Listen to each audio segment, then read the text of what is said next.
The question is, will the president want to enter Mount Kenya with truth and facts or with lies? Kalonzo Musyoka, by that time, his knees will be so rickety politically.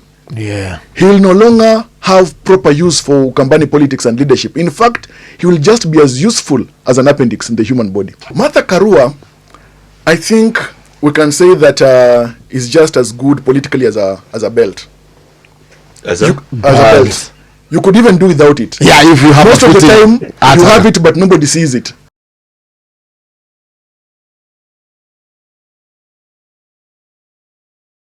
Jarvis, good to see you. It's a wet morning and we are all soaked in wetness. The news and everything else is wet. It's wet. Even the mountain. Yes. It's totally wet politically. Yes.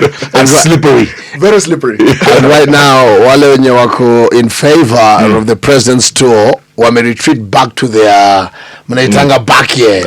Kwenda prepare the way for the coming political messiah. Well, the work of John the Baptist is always cut out. And for the politicians who've retreated, I think it is something that was expected, because I didn't anticipate that the president would throw his hands in the air and give up the mountain. He would want to make every effort. Remember that even in 2022, Raila Odinga, even though he found the mountain very slippery, he did his best, to the best of his mortal ability, and at least hewed out about 1 million votes. So the president is not going to throw his hands in the air. I think that's why he's made it deliberate and intentional that he has to go to the mountain 2 years before the next election. And I think he's going to try to do his best to scale the mountain. But then, Jarvis, I mean, it doesn't take a rocket scientist to tell you that the mountain is rumbling. It's rumbling, and the mountain, I don't know, will he be welcomed in the mountain? The mountain is always there to be climbed. Whether it's Mount Kenya, Mount Everest, the mountain is there to be climbed. The thing is, how equipped are you, how ready are you to face the harsh climatic conditions on the mountain? Now, let's face it. Then the ground is a bit hostile, if you ask me, politically. And it doesn't help that Rigathi Gachagua now has become the person who is making it even more difficult, more hostile. I don't know whether it is the politicians who are more hostile or the ordinary citizen, the voter, who is hostile. But I think because of the politicians sitting in the driver's seats, because of political reasons, it has come to a point where the president has lost favor of the mountain residents of Mount Kenya people. But now he has to appreciate that he is the president of the Republic of Kenya. That is the oath that he took, to protect the constitution, the territory of Kenya. Mount Kenya is part of that territory. Question is, what are these issues that have made the Mount Kenya people so sad, so disgruntled, that they do not want to have a handshake with the president? The issues are obvious. He impeached one of their own. Impeached. When it comes to matters impeachment, we know that, yes, it is a political process that is constitutionally enabled. As a matter of fact, the grounds, yes, have to have a legal basis. Does the mountain stand impeached? It is Rigathi Gachagua who is impeached. And Rigathi Gachagua, of course, let's face it, any sober mind, any schooled eye would see that Rigathi Gachagua did not play his politics in a very objective and sober way. And since he was deputy president at the time, now that he's impeached deputy president, he continues to be that dark angel of division and separatism. And that's why even Honorable Gathoni Wamuchomba said that Rigathi Gachagua needs to climb the higher ground so that he can be seen as a nationalist, as a leader who speaks for and agitates for issues that are national, not just Murima issues. And so I think Rigathi Gachagua is going down in history as his own worst enemy, just like the church. So I think the issues, yes, to do with the economy, to do with crop farming, etc., the business interests, the political interests, all these are issues that are thorn in the flesh of the people of Mount Kenya. So the president has to face off with the people of Mount Kenya because of all these issues. He has no choice.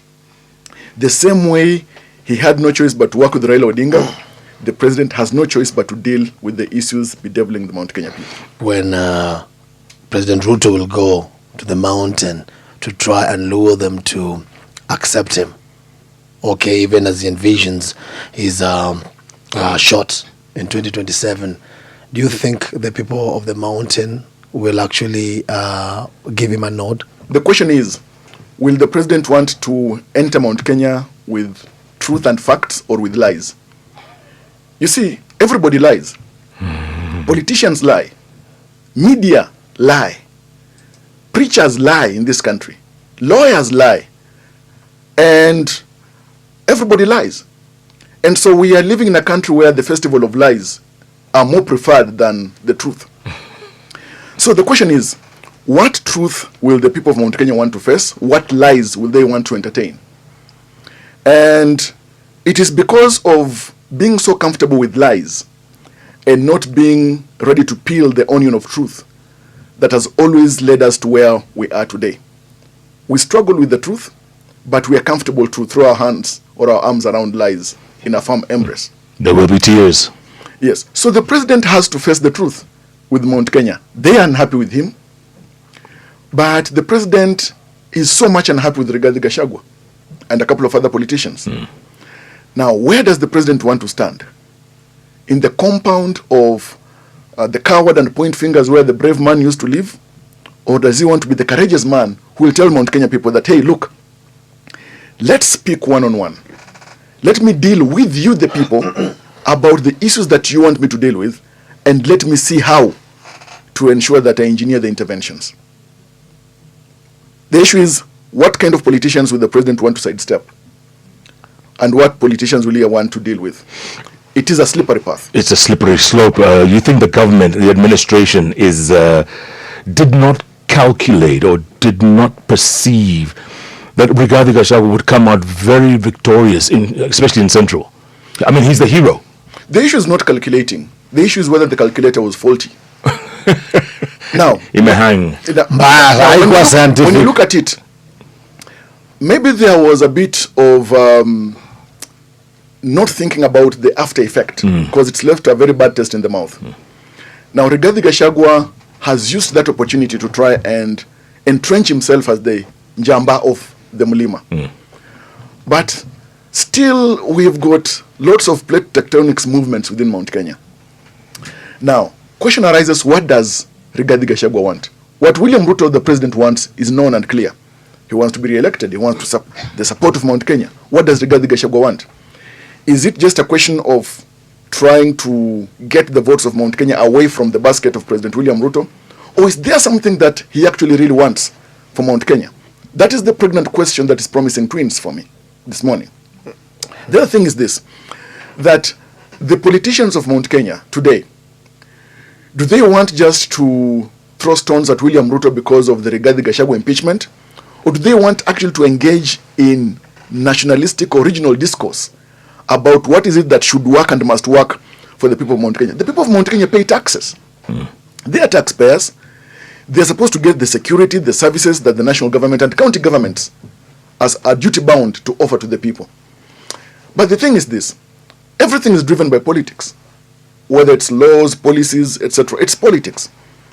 And that's why the president has to fold the sleeves of his political shirt and engage, get to work about dealing with the issues about Mount Kenya. And yes, in response to your question, I think that there were too many loose ends that were left untied when it came to the issue of the impeachment of Rigathi Gachagua. The assumption perhaps was that upon impeachment, the guy will be dead as a dodo. But now we've seen that he's adopted the character of a seed. You throw it in the ground, it gets to try and germinate. But we don't know whether it's going to be a mugumo tree or perhaps just... Mokindori. Mokindori, yes. Yeah, so that's it. But for me, as I sit here this morning, I cannot reject the choice of a region to choose whatever direction they want to face or to go. What they want, because that is the liberties that are afforded in a democratic space. What we must reject is creating artificial stratification of regions, that others are more important and others are not, the issue of ethnic balkanization.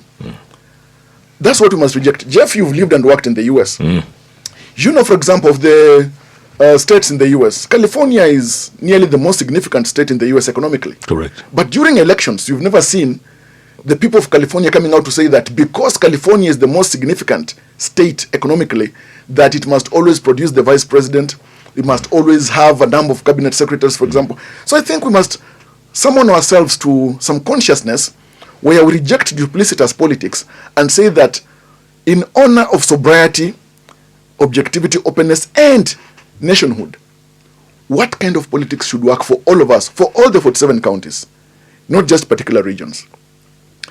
It should not be about the Mount Kenya counties or the Western Kenya counties or the coastal counties, etc. We all belong. We all pay taxes. Today, as we are sitting here, if you were to ask a farmer in Muranga or Maragua or somewhere in Marimanti, Tharakanithi, the issues facing them are about how to put food on the table, take their children to school. Some, of course, because the payslip has been fairly raided, cannot even afford the lifestyle they were living a couple of years back. Those issues are facing people there the way they are facing people in Coast or in Western or even in Nyanza. Everywhere else, even here in Nairobi. So I think we need to reject the politics that are duplicitous. And let's face it, when we get to be a little bit sober, we see that peace starts coming in the country. Just a couple of weeks ago, we've seen the church denying politicians platforms to spew out hatred, etc. Because Sunday in this country is nearly the day of hatred and the day of stirring up hate in this country than any other day. And when some churches, NCCK, the Anglican Church, through Dr. Olesapit, saying that we're not going to give platforms for politicians, we've seen that Sundays are less hotter than they were initially. The church, which initially was designated the salt of the earth, for a long time, hitherto, has been actually the hot chili of the earth. And sobriety is starting to come to them. I want to pleasantly imagine that they're not also playing politics and lying to us, because even the church lies. They're not lying to Kenyans. At the same time, do you envision Baba, Raila Odinga, accompanying Ruto on this central trip?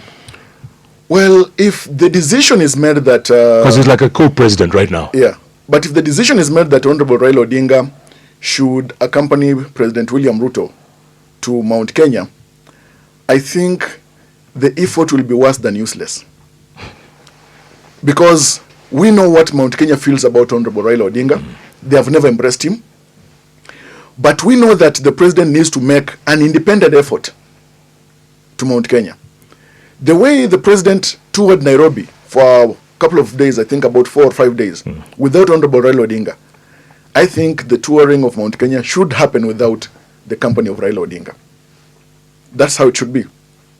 Because the moment Raila Odinga comes with the president to Mount Kenya, it will be akin to putting a finger in the eyes of the people of Mount Kenya. Yeah, biting their thumb at them. We know what the president wants, which is re-election 2027. We don't know yet what Rigathi wants. Kama ni take away the votes from Mount Kenya kwa basket ya Ruto, ama anataka kusimama kama kingpin, okay, na kupusha agenda yake hivyo. But we know what Kenyans want. Systems that are working, a health system that is reliable, economic environment in a spark growth and everything of that sort.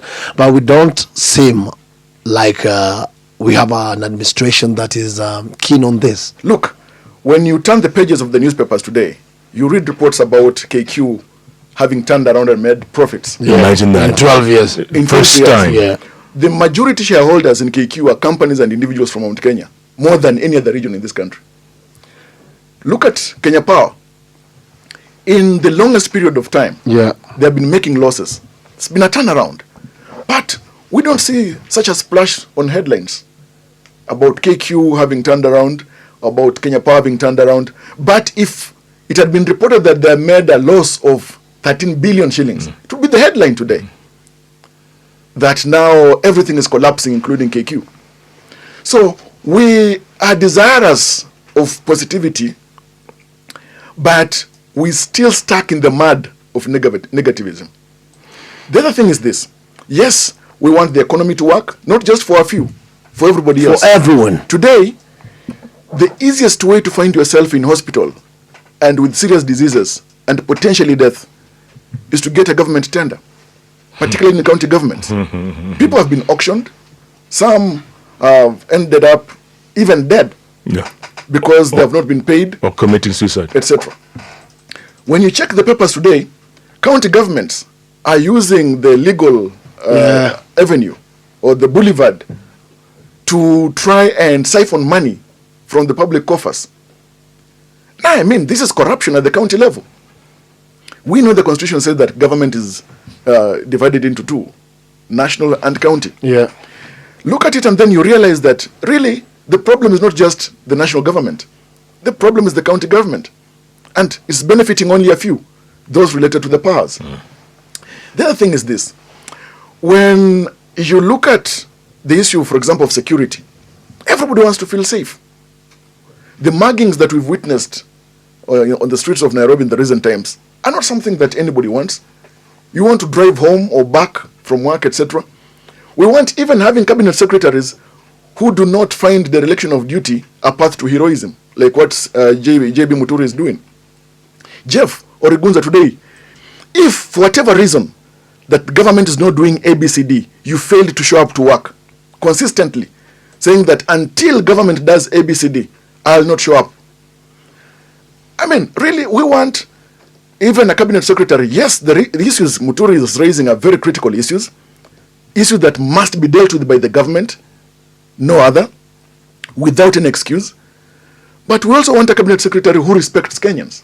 Today, if, for example, he has missed all the cabinet meetings, saying that I've written to the president to be excused from cabinet meetings until the issue of abductions is a major issue or an agenda item in the cabinet meetings. I mean, Muturi is taking Kenyans for fools. First, he sits in the cabinet. He knows if you want to have an issue as an agenda item in the cabinet, he knows what to do. There is the cabinet secretariat. We've got the secretary to the cabinet. He needs to go to have that raised as an agenda or even as any other business within the cabinet meetings. Today, can JB Muturi justify why he's got a bodyguard, a salary, and even state vehicles and protection with the dereliction of duty that is happily exposing? And he still is a yes, by the way. Yes, and that's what I'm saying. He's demonstrating some disrespect for Kenyans who pay him for that. He was Attorney General and he was given lighter duties as Cabinet Secretary. But we've seen also the lighter duties are becoming so heavy for him. And then now the president possibly is on the verge of having him dismissed or given a thank you note to go and rest, perhaps, for whatever reasons that he's not able to perform. Now, let's face it. When you look at the scorecard that JB Muturi shared when he was exiting Office of Attorney General or State Law Office, there were a couple of issues about 1,500 cases, 2,000 complaints, etc. But who knew about them? Who knew about them? It's been said that there's a problem of communication. Yesterday, I think the Office of the Government Spokesman released about a 6-pager presser in Swahili about utekelezaji wa mambo kadhaa katika wizara mbalimbali nchini.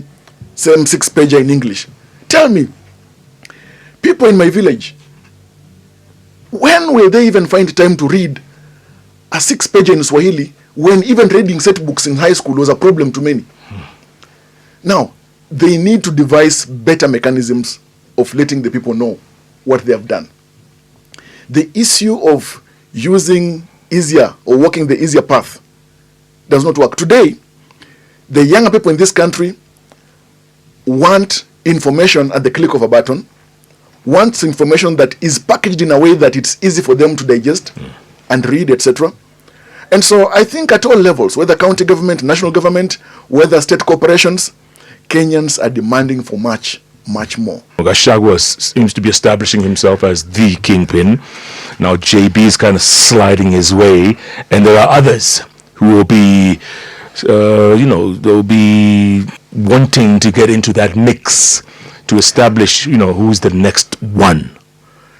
Rigathi Gachagua is going to be very consequential whether you want to be an MCA, member of parliament, governor, is going to be very consequential. And that's why a number of politicians are falling over themselves to try and be traditional dancers at his Wamunyoro residence. Oh, flower girls. Yes. So he's going to be very consequential. And because of that, it is easy for now people like Muturi and others, etc., to try and find favor with Wamunyoro. Because now he has got the political spirit that they want to have it descend upon them, just as it is in the scriptures, that the Spirit descended upon the disciples, and we know the works that they did. And that is why, knowing the political significance of the consolidated Mulima votes, even the president knows that it may not be right to have that entire vote basket slip away like that. So the issue is, he knows that he needs to go there with a very sharp knife to see what slice of the yam he can go away with. Because as we're speaking right now, Rigathi Gachagua has got the yam and the knife. Can the president win 2027 without Murima? The president can. It's possible that he will. Depends on how. Because we know very well that in 2022, President William Ruto won elections with about 200,000 votes, 250,000, thereabout. That's slim, imagine. Very slim. Yet the same way Jeff Kennedy won in 1960. A very slim margin. It tells you that the consolidated votes of these other parts of the country still are significant. Now, as a matter of fact, we know pretty well that regions that are also vote-rich, Western, has never really been consolidated as a vote basket. Know what it means to get the vote out on election day. But look at what happened, even just here in Nairobi, when Baba Raila Odinga was going to vote. Scores of Kenyans, his supporters, I think in the neighborhood of 200,000 or less, no, about 1,000 or so, escorted him to vote and escorted him out of the polling station and went with him, which means close to 1,000 or thereabout did not vote for him. Yet they support him. Right. So even Baba's supporters have not appreciated the worth of getting the vote out. That's what will matter. How will people in Western Kenya, people in Nyanza, people in Kisii, whether they support President William Ruto or not, people in Coast, even here in Nairobi, how will the vote be taken out and cast? Secondly, we've heard about the Gen Z issue. Of course, we know that the Gen Z vote or the Gen Z factor is not homogeneous. We know it's not. The Gen Z belong to tribes. They belong to regions, communities, etc. And are likely also to be tethered, not all, but some of them, to those narrow and bad strings of tribalism, etc. Today, when people just a couple of days ago, I think 3 days ago, were baying for the blood of PK Salasia at Nyayo Stadium, were they old people? They were young people. Some of them the Gen Z so-called, some of them the Gen Alpha, etc. Some of them millennials. They're young people, but they have taken a position. So it tells you that to look at the Gen Z vote is not going to be a consolidated, homogeneous vote into one basket. So yes, it depends on the strategies that President William Ruto is going to use to ensure that people in the areas that he desires their votes are registered, then they get out to vote. How euphoria factor is going to be created. It also depends with how Rigathi Gachagua and his team are going to work, whether in a consolidated way or not. When Kalonzo Musyoka, Moses Wetangula, Musalia Mudavadi were sitting to try and work together with Raila Odinga to work and see how to defeat William Ruto as deputy president when he was now a candidate at the time, it did not hold. Because of political interests, because of personal interests, because of self-preservation, and because of how politics would have been played between now and 2027. Some of those people want to find a way into, from the cold, from the political Siberia, into running for a particular political office. Some of them is because they know they want to scale up their political capital and be sought after. So there are a number of reasons why that center potentially will not hold to the end. These so-called flower girls, I mean, Kalonzo, where's his place now? He needs to rest because he's been there for over 30 years. Martha? Before I was born, even mother. No, Eugene, okay, him and Kabazo Morara, I think they can try see something. no, Acho Mama. You know, Gunza, you can only rest when you've done something. But they've always tried to do, but they're not doing. Thank you. They have tried. The 2027 election will be very important for two or so reasons. One, it will be a generational shift election. It will be a generational transition election. 2027, if Raila Odinga is not on the ballot, does not contest, appreciating that it's God who gives life, longevity has its place, it will be done for him forever, looking at his age. If he does not contest, and for contesting, possibly winning or not, you don't need to trust Raila Odinga's word. You just need to take care of his interests. Every politician has got his interests.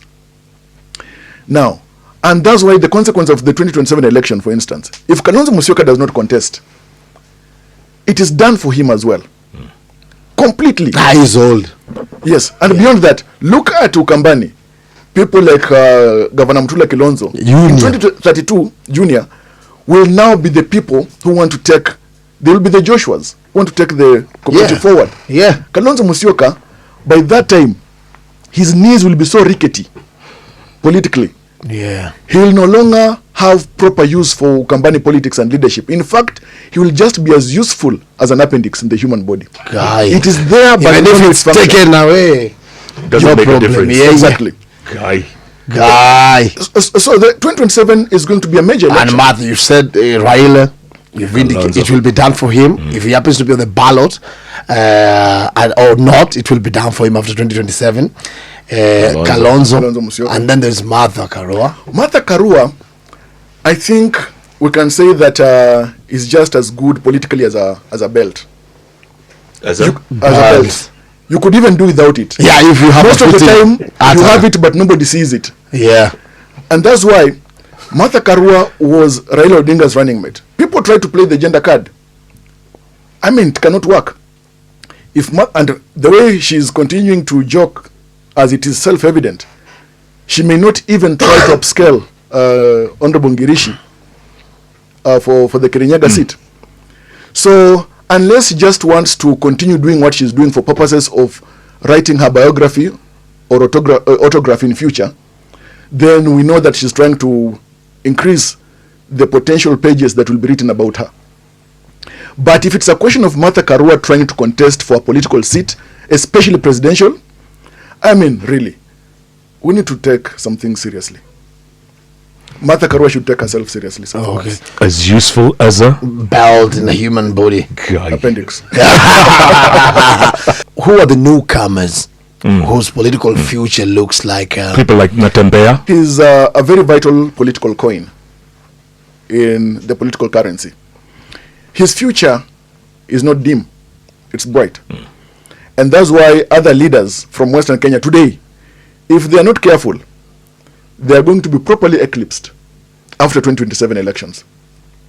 Natembeya, for him, I think it will be good if he seeks re-election as governor for Trans Nzoia.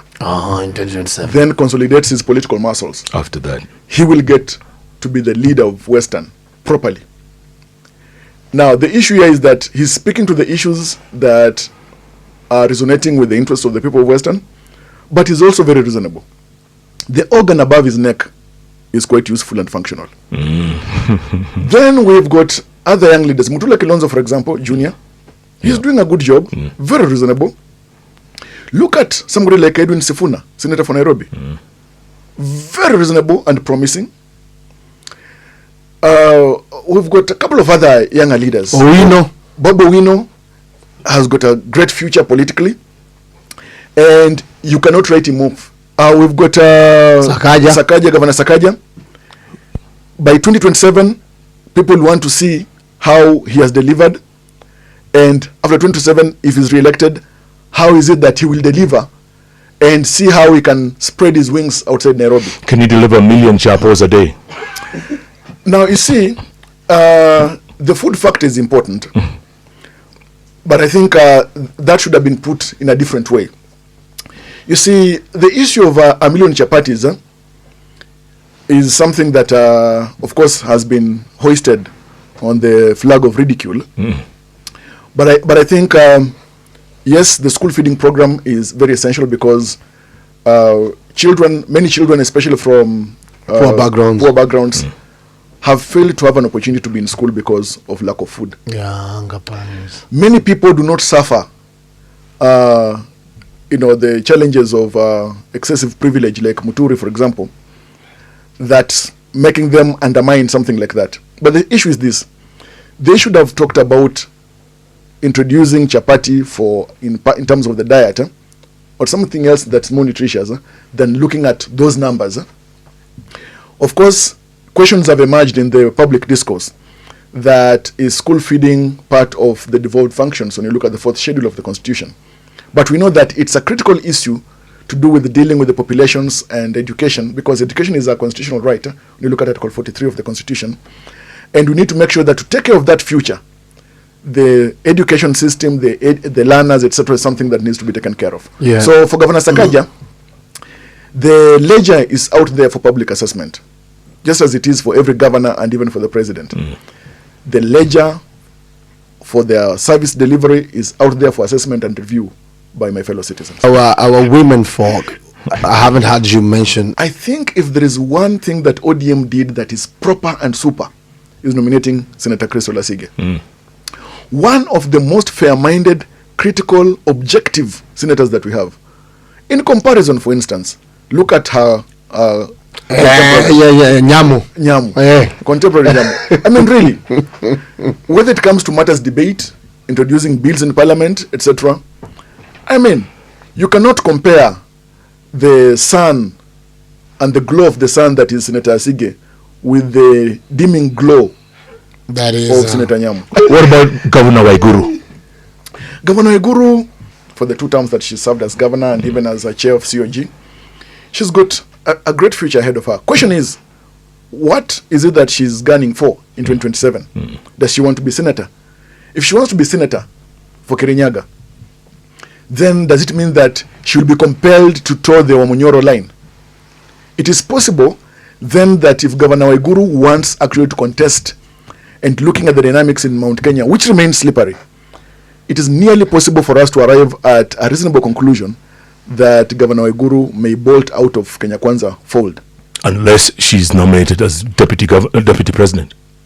Well, but you see, when you look at the issue of nomination or as or as running mate, running mate, it may not really help this time round.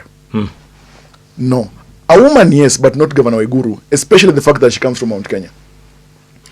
Because if Mount Kenya chooses to be consolidated, to be a nearly solid block for 2027, the same way Raila chose Martha Karua, it may be a ticket for the optics, but may not serve the purpose for which it is intended.